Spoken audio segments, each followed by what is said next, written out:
बच्चों आज हम चैप्टर 4 पढ़ेंगे साइंस का। इससे पहले आपके 3 लेसन कंप्लीट हो चुके हैं और जीव विज्ञान का यह अंतिम लेसन है। इसको ध्यान से समझना। इसका नाम है प्रतिरक्षा रकत समूह। तो इस शब्द का अर्थ समझते हैं। रकत समूह आपको पहले मैंने बताया था, ह्यूमन सिस्टम में बताया था नहीं, ब्लड ग्रुप ए बी और ओ बताया ना, ए बी और ओ 4 प्रकार के ब्लड ग्रुप होते हैं, बताया था ना ऐसा। प्रतिरक्षा की आज बात करते हैं। ये इम्यूनिटी शब्द आजकल आपने बहुत सुना होगा, सुना। जिसकी इम्यूनिटी मजबूत है उसको कोरोना नहीं होता है, ऐसा सुना है ना। इम्यूनिटी बढ़ाने के प्रोडक्ट एड आ रहे हैं टीवी में। इम्यूनिटी बढ़ाने के लिए ये प्रोडक्ट लेना चाहिए, घर में ये खाना चाहिए, ये बाहर की चीजें नहीं खानी चाहिए। इम्यूनिटी समझ। प्रतिरक्षा, प्रतिरक्षा क्या है? रक्षा किससे? रोगों से। मतलब इम्यूनिटी बात चीज है जो अपन रोगों से लड़ने की क्षमता, इम्यूनिटी के रोगाणु से लड़ने की क्षमता। ये शरीर में पूरे दिन आप पानी पिया, खाना खावा तो सूक्ष्म जीव बैक्टीरिया अंदर जाता रहे, फिर भी आप बीमार कौन हुआ? क्यों? क्योंकि आप यदि इम्यूनिटी मजबूत है तो आप बीमार कौन? इम्यूनिटी कमजोर है वो आदमी जो बार बार बीमार हो जाए, वो भी कोई भी व्यक्ति है जिसकी इम्यूनिटी कमजोर है वो क्या हो जाता है? बीमार हो जाता है। तो शरीर के अंदर एक क्षमता पाई जाती है जिसे कहते हैं प्रतिरोधक क्षमता। प्रतिरोधक क्षमता, प्रतिरोधक क्षमता ऐसी क्षमता जो हमें रोगाणु को उन्मूलन हेतु शरीर में पाई जाती है। ऐसी क्षमता जो रोगाणु कीटाणु होते हैं जो रोग उत्पन्न करते हैं उनको नष्ट करने के लिए जो क्षमता पाई जाती है वो होती है प्रतिरोधक क्षमता। वो क्या होती है? प्रतिरोधक क्षमता। ऐसी क्षमता जो रोगाणु को उन्मूलन हेतु शरीर में उपस्थित होती है उसे प्रतिरोधक क्षमता कहते हैं। उसे क्या कहते हैं? प्रतिरोधक क्षमता। ऐसी क्षमता जो हमारे शरीर में जो कीटाणु रोगाणु जाते हैं उसको नष्ट कर देते हैं और हमें मजबूत बनाए रखते हैं, उसे क्या कहते हैं? प्रतिरोधक क्षमता। 2 प्रकार की होती है प्रतिरोधक क्षमता। एक तो होती है जन्मजात, तो शरीर में अपने आप बनती है, जो जन्म से ही हमारे शरीर में होती है। ऐसी शक्ति होती है हमारे जो रोगाणु से लड़ने के लिए शरीर में होती है, वो तो ही जन्मजात। उपार्जित है जो हम बाहर से लेते हैं, दवाई और लेते हैं ना, तो बीमार हो जाते हैं दवाई और उपार्जित करते हैं, वो बाहर से लेते हैं, वो उपार्जित प्रतिरोधक क्षमता हो। तो प्रतिरोधक क्षमता के बारे में समझ में आया? ऐसी क्षमता जो रोगाणु से लड़ने के लिए हमारे शरीर में काम आती है वो क्षमता प्रतिरोधक क्षमता है। प्रतिरक्षा विज्ञान, विज्ञान तो वो सब्जेक्ट है जिसके अंदर किसी क्षमता अध्ययन किया जाता है। जैसे जेनेटिक्स की बात की थी पहले पीछे, विज्ञान की वैसा का, सूजन की बात की थी, विज्ञान की वो शाखा। तो ये प्रतिरक्षा भी विज्ञान की शाखा है जिसमें किसका अध्ययन किया जाता है?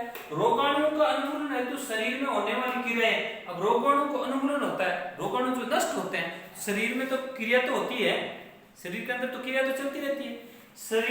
शरीर में होने वाली क्रियाएं और तथा संबंधित तंत्र के अध्ययन को प्रतिरक्षा विज्ञान कहा जाता है। शरीर में रोगाणु का उन्मूलन से संबंधित होने वाली क्रियाएं और रोगाणु को उन्मूलन हेतु जो संबंधित तंत्र काम में आता है, शरीर का जो सिस्टम काम में आता है, उनका अध्ययन किसके अंदर किया जाता है?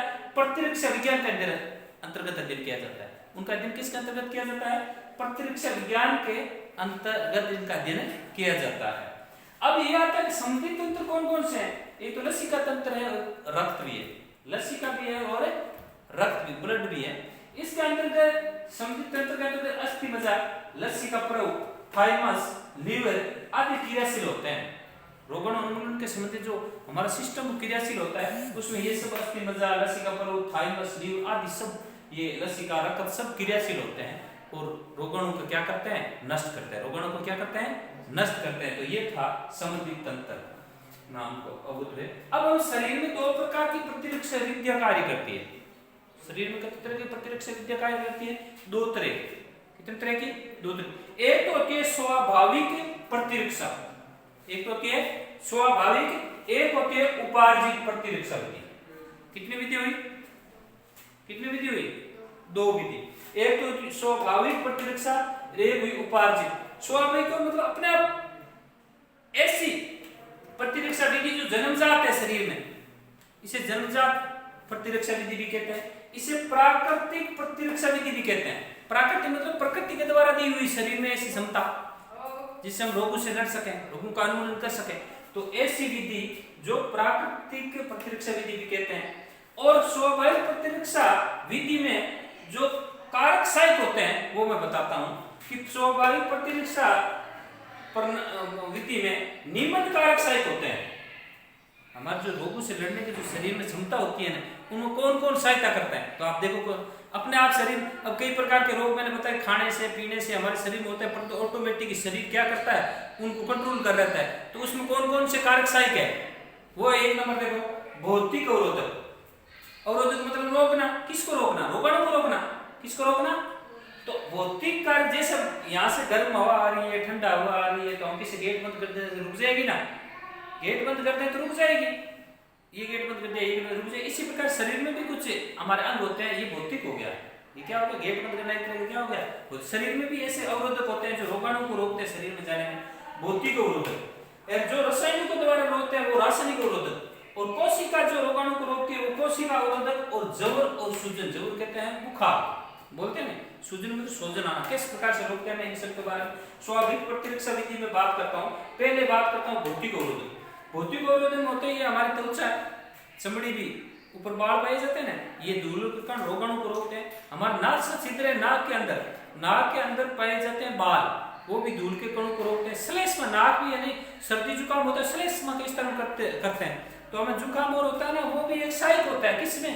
ये हानिकारक रोगाणु को रोकने में, अंदर जाने तक, पेट तक जाने में, रोकने में। ये हमारे जो नासिका अंदर पक्षांग हुए हैं, कस्सा पाए जाते हैं, वो एक श्लेष्मा उपकला पाई जाती है। ये क्या करता है? रोगाणु को रोकने में सहायक होता है। ये क्या हुआ? भौतिक अवरोध। नासाशिट में पाए जाने वाले पक्षांग, कस्सा, श्लेष्मा उपकला, ये सब क्या हुए? भौतिक अवरोधक, भौतिक अवरोधक। अब बात करते हैं हम रासायनिक अवरोधक। तो वह रसायन जो अवरोधक का कार्य करते हैं, रोगाणु को रोकने का कार्य करते हैं।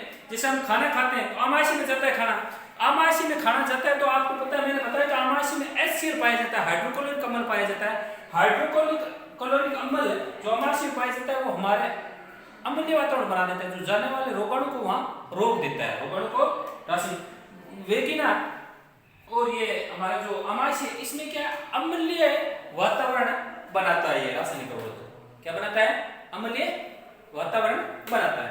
कोशिका अवरोधक, कोशिका अवरोधक की प्रकार कोशिका, मैंने WBC की बात की थी पहले एक बार। WBC वो शरीर में सैनिक का कार्य करती है। शरीर में WBC व्हाइट ब्लड सेल्स के बारे में बात की नहीं, श्वेत रक्त कोशिकाएं, वो सैनिक की तरह कार्य करती है। हमारे शरीर में आने वाले हानिकारक रोगाणु को नष्ट कर देती है, भक्षण कर लेती है। भक्षण कोशिका भी पाई जाती है। इसके प्रकार की कोशिका मोनोसाइट है, न्यूट्रोफिल है, वो सारी कोशिकाएं क्या करती है? ये कोशिका अवरोधक का कार्य करती है, कोशिका अवरोधक का कार्य करती है। और जवर और सूजन, जवर अगर बुखार आता है ना शरीर में, तो टेम्परेचर भी हमारे शरीर में रोगाणु से किस प्रकार बुखार आता है। बुखार तो देखा कि जवर बुखार की बात करते हैं, रोग की बात कर रहे हैं, तो ऐसा नहीं होता है। शरीर में एंजाइम एक निश्चित तापमान पर कार्य करते हैं, शरीर में एंजाइम एक निश्चित तापमान पर कार्य करते हैं, और निश्चित तापमान पर कार्य करते हैं तो उसमें क्या होता है कि रोगाणु या बैक्टीरिया अटैक करते हैं तो उस एंजाइम पर वो कार्य करेंगे, परंतु शरीर अपने आप का टेम्परेचर बढ़ा लेता है। जिससे एंजाइम क्या होते हैं? एंजाइम उस स्थिति में वो एंजाइम पर वो बैक्टीरिया कार्य नहीं कर पाते और बैक्टीरिया मर जाते हैं। तो जोर भी अपने आप में, बुखार भी हमारे शरीर का अवरोधक का, रोगाणु से अवरोधक का कार्य करता है। दूसरा आता है सूजन। जैसे हमें कोई कीट काट लिया, जैसे हम बोलते हैं मधुमक्खी ने काट लिया, टांटिए ने काट लिया, तो सूजन आ जाती है। वो शरीर को ऊपर आ जाता है भाग, जो आंतरिक भाग होता है उससे ऊपर जाता है भाग, तो वो रोगाणु बाहर आ जाते हैं, अंदर कम जाते हैं। आपने देखा सूजन आती है ना, तो वो सूजन भी एक तरह का ये स्वाभाविक प्रतिरक्षा का कार्य करती है। स्वाभाविक प्रतिरक्षा विधि का कार्य सूजन भी करती है। अब बात करते हैं उपार्जित प्रतिरक्षा विधि। उपार्जित प्रतिरक्षा विधि दो प्रकार की होती है। एक होती है सक्रिय प्रतिरक्षा प्रणाली, एक होती है निष्क्रिय प्रतिरक्षा प्रणाली। सक्रिय मतलब एक्टिव, निष्क्रिय मतलब पैसिव।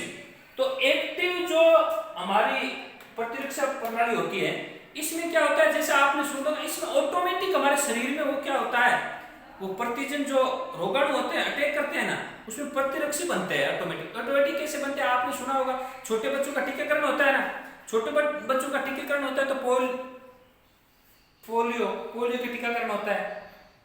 तो वो क्या है, पोलियो संबंधी जो जब भी वायरस को अटैक करेगा, रोगाणु अटैक करेगा तो उसको रोक देगा, उसको अपने आप ही रोक देगा। तो ये हुआ सक्रिय प्रतिरक्षा प्रणाली। जैसे मलेरिया जैसे ये पोलियो की दवा पिलाते हैं ना, वो सक्रिय प्रतिरक्षा प्रणाली। निष्क्रिय प्रतिरक्षा प्रणाली में क्या होता है, जैसे कोई चोट लगती है, हम क्या लोगों की चोट लगी तो हम टिटनेस का टीका लगवाते हैं ना, ये हुआ निष्क्रिय प्रणाली।